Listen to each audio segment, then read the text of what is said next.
আগের ভিডিওতে আমরা দেখেছিলাম কতগুলো রোধ শ্রেণীতে যুক্ত থাকলে কি ঘটে। এবার আসুন দেখা যাক কতগুলো রোধ সমান্তরালে যুক্ত থাকলে কি হয়। নতুন একটা রং নিচ্ছি, এবার ম্যাজেন্টা রং নিব। এটা হলো এখানে ব্যাটারি, এটা পজিটিভ আর এটা নেগেটিভ। এপাশে এটা একটা আদর্শ পরিবাহী তার, এটাও একটা আদর্শ পরিবাহী তার।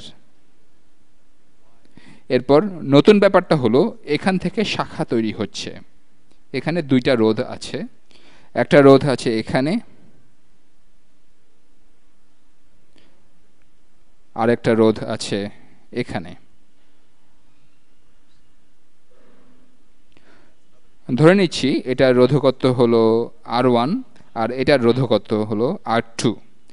এখন কনভেনশন অনুযায়ী কারেন্ট অবশ্যই প্রবাহিত হচ্ছে পজিটিভ প্রান্ত থেকে নেগেটিভ প্রান্তে, কিন্তু আমরা জানি ইলেকট্রন ঠিক তার উল্টো দিকে প্রবাহিত হয়। আমি আবারও কথাটা বললাম কারণ আমার মনে হয় এটা বুঝতে পারাটা খুবই গুরুত্বপূর্ণ যে প্রকৃতপক্ষে এখানে যা ঘটে তা প্রচলিত কনভেনশনের ঠিক উল্টো। সে যাই হোক, আগের ভিডিওতে আমরা বলেছিলাম যে যখন কোনো যন্ত্র বা উপাদান সার্কিটের শ্রেণীতে যুক্ত থাকে তখন পুরা সার্কিটের মধ্য দিয়ে একই পরিমাণ কারেন্ট প্রবাহিত হয়। এবার দেখি এখানে কি ঘটে। একটু চিন্তা করা যাক, ইলেকট্রনের প্রবাহ থেকে চিন্তা করা যাক। ইলেকট্রনগুলো নির্দিষ্ট হারে এখানে প্রবাহিত হচ্ছে। এখানে এসে তারা দুইটা পথে যেতে পারে, কিছু ইলেকট্রন উপরে পথে আর কিছু নিচের পথে যেতে পারবে, তাই না? তাহলে বুঝতেই পারছেন উপরের শাখা দিয়ে ইলেকট্রনের প্রবাহ যোগ নিচের শাখা ইলেকট্রনের প্রবাহ সমান হবে এই অংশে ইলেকট্রনের প্রবাহ।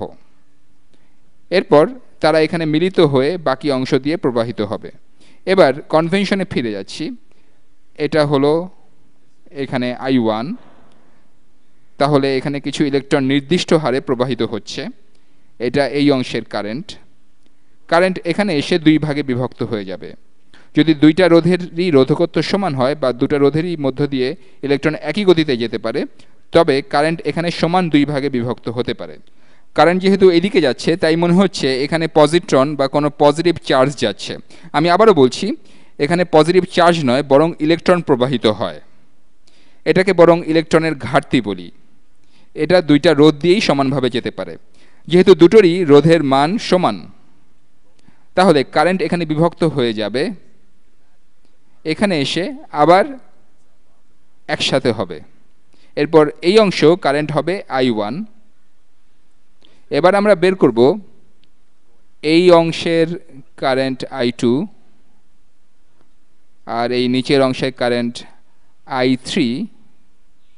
এগুলো কত? আপনি পানির পাইপ বা অন্য কিছুর কথাও চিন্তা করতে পারেন। সেখানে এটা ঘটাই যৌক্তিক যে শাখার মধ্যে যে কারেন্ট ঢুকছে সেটা সমান হলো শাখা থেকে যে কারেন্ট বের হয়ে যাচ্ছে সেটা। অথবা এইভাবেও চিন্তা করতে পারেন, যখন কারেন্ট I2 এবং I3 একসাথে যুক্ত হচ্ছে তখন আবার কারেন্ট I1 ফিরে পাওয়া যাচ্ছে। আমি কিছু সংখ্যা ধরে নিচ্ছি। যে কোনো মুহূর্তে I2 যদি হয় 5 কুলম্ব পার সেকেন্ড আর I3 যদি হয় 6 Coulomb's per second, 6 Coulomb's per second, তাহলে যে কোনো এক সেকেন্ডে এখানে উপরের শাখা হতে আসছে 5 কুলম্বস আর নিচের শাখা হতে আসছে 6 কুলম্বস। এখানে যখন তারা বেরিয়ে এসে মিলিত হচ্ছে তখন পাওয়া যাবে 11 কুলম্বস পার সেকেন্ড। তাহলে I1 হবে 11 কুলম্বস পার সেকেন্ড। আশা করি আপনারা বুঝতে পারছেন যে কারেন্ট I1 সমান হবে কারেন্ট I2 আর কারেন্ট I3 এর সমষ্টি। এখন আমরা কি জানি? আমরা আরও জানি যে এই আদর্শ পরিবাহী তারের সব জায়গায় ভোল্টেজ কনস্ট্যান্ট থাকবে। আমি অন্য রং দিয়ে এটা চিহ্নিত করি। এই তারের উপর যে কোনো জায়গায় যেখানে আমি ভিন্ন রং দিয়ে চিহ্নিত করছি সেখানে ভোল্টেজ একই থাকবে, কারণ এই তারটা একটা আদর্শ পরিবাহী। আর এইমাত্র চিহ্নিত করা অংশটাকে আপনারা ব্যাটারির পজিটিভ প্রান্তের বর্ধিত অংশ হিসেবে চিন্তা করতে পারেন। আর একইভাবে আমি এবার হলুদ রং ব্যবহার করি। আমরা তারের এপাশের অংশটাকে ব্যাটারির নেগেটিভ প্রান্তের বর্ধিত অংশ হিসেবে আঁকতে পারি। এটা ব্যাটারির নেগেটিভ প্রান্তের বর্ধিত অংশ। ঠিক আছে? তাহলে ভোল্টেজ ডিফারেন্স এই দুটো বিন্দুর মধ্যে, এটাকে মোট ভোল্টেজ বা ভোল্টেজ বলি, এটা V। ঠিক আছে? এখন এই দুটো বিন্দুর মধ্যে বিভব পার্থক্য যত সেই একই বিভব পার্থক্য থাকবে এখানে এই দুটো বিন্দুর মধ্যে, সেই একই বিভব পার্থক্য থাকবে এখানেও এই বিন্দু আর এই বিন্দুর মধ্যে, তাই না? তাহলে এই সার্কিটে মোট কত কারেন্ট প্রবাহিত হচ্ছে, এটাকে যদি আমরা একটা ব্ল্যাক বক্স হিসেবে দেখি বা আমরা এখানকার মোট রোধটাই শুধু দেখি, তবে এই সার্কিটের মধ্যে প্রবাহিত মোট কারেন্ট সমান হবে ভোল্টেজ ডিভাইডেড বাই মোট রোধ, তাই না? ধরে নিচ্ছি আমরা এই ভেতরের অংশটা দেখতে পাচ্ছি না, এখানকার রোধটাই শুধু জানতে পারছি, যেটা হলো মোট রোধ। তাহলে এটা সমান হবে R1 রোধের মধ্যে দিয়ে যে কারেন্ট যাবে, এটা হলো I1, এটা 1, R1 এর মধ্যে দিয়ে কারেন্ট যাচ্ছে I1।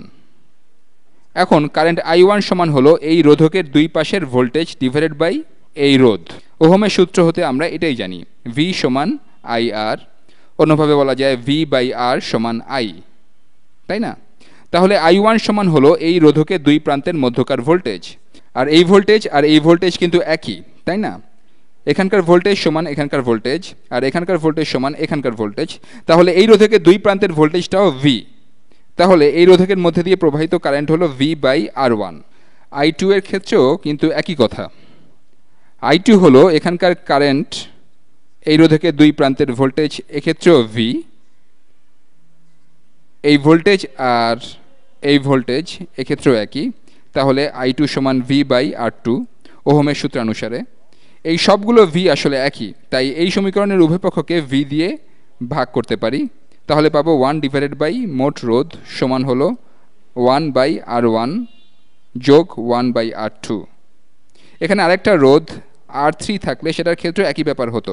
ধরলাম এখানে আরেকটা কিছু আছে যার রোধ হলো R3, তাহলে সেটার ক্ষেত্রে একইভাবে আমরা লিখতে পারবো যোগ 1 বাই R3। আর আপনি যদি Rn বা ধরি R10 যুক্ত করেন, তবে R4 R5 ইত্যাদি যোগ করে যেতে হবে। আসুন এবার দেখা যাক এতক্ষণ আমরা যা শিখলাম তা ব্যবহার করে আমরা কোনো প্রবলেম সলভ করতে পারি কিনা। একটা প্রবলেম সলভ করার থিওরি ব্যাখ্যা করার চেয়ে প্রবলেম সলভ করাটাই বেশি সহজ। আপনারা দেখবেন যে সার্কিটের বেশিরভাগ প্রবলেম আসলে বেসিক ম্যাথমেটিক্সের প্রবলেম। ধরে নিচ্ছি যে আমার একটা 16 ভোল্টের ব্যাটারি আছে, এটা পজিটিভ, এটা নেগেটিভ 16 ভোল্টস। প্রসঙ্গত বলি, আপনাকে যে একইভাবে সার্কিট আঁকতে হবে এমন কোনো কথা নেই। জটিল সার্কিটের ক্ষেত্রে যদিও একই রকমভাবে আঁকাটাই ভালো, তবে আমি এভাবেও আঁকতে পারি। আমি আবার এভাবে সার্কিটটা আঁকছি। ধরে নিচ্ছি এখানে একটা রোধক আছে, এখানে কিছুটা তার, এরপর এখানে আরেকটা রোধক আছে, আমি এলোমেলোভাবে তার আঁকছি। এটা এখানে যুক্ত হলো, তারপর এটা এখানে ফিরে এলো। আমি একটা অদ্ভুত জিনিস আঁকলাম। আপনি এরকম কোনো কিছু কোনো টেক্সট বইতে দেখেননি, কারণ অধিকাংশ মানুষ হয়তো আমার চেয়ে বেশি রিজনেবল। আমি আগে যে ছবিটা এঁকেছিলাম সেটা আর এটা আসলে একই জিনিস। এবার আমি এখানে সংখ্যা ব্যবহার করব। ধরে নিচ্ছি এখানকার রোধকটার রোধ হলো 20 ওহমস, এটা হলো 20 ওহমস। আর ধরে নিচ্ছি এটার রোধ হলো 5 ওহমস।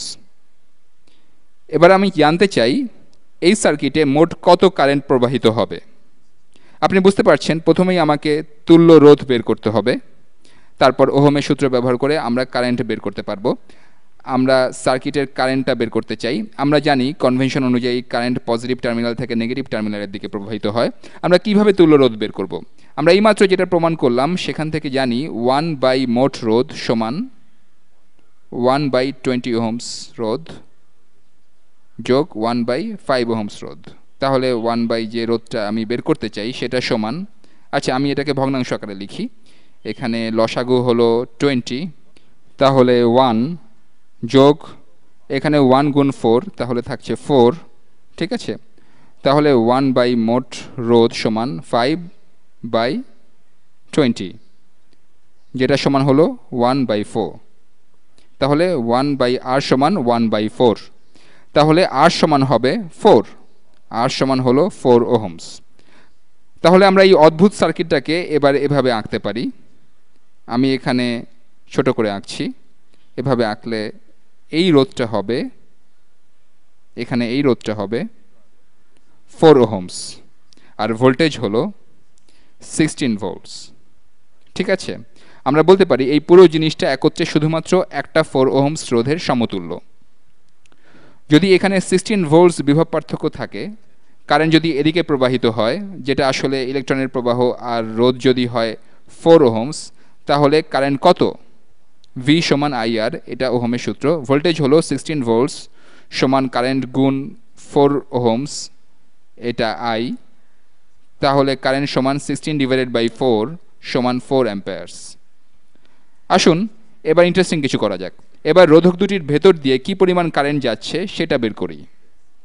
এই কারেন্ট I1 সমান কত, আর এই কারেন্ট I2 সমান কত? আমরা জানি বিভব পার্থক্য এই দুটো বিন্দুর মধ্যেও 16 ভোল্টস, তাই না? কারণ এই অংশটার বিভব একই আর এই অংশটার বিভবও একই। তাহলে এই অংশে বিভব পার্থক্য 16 ভোল্টস। তাহলে 16 ভোল্টস ডিভাইডেড বাই 20 ওহমস সমান হবে I1, এটা I1।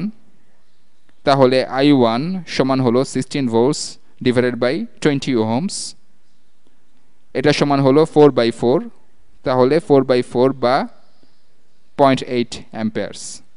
ঠিক আছে, একইভাবে বের করি এই অংশে কত কারেন্ট প্রবাহিত হচ্ছে। এটা হলো I2, ভিন্ন রং দিয়ে এটা করি।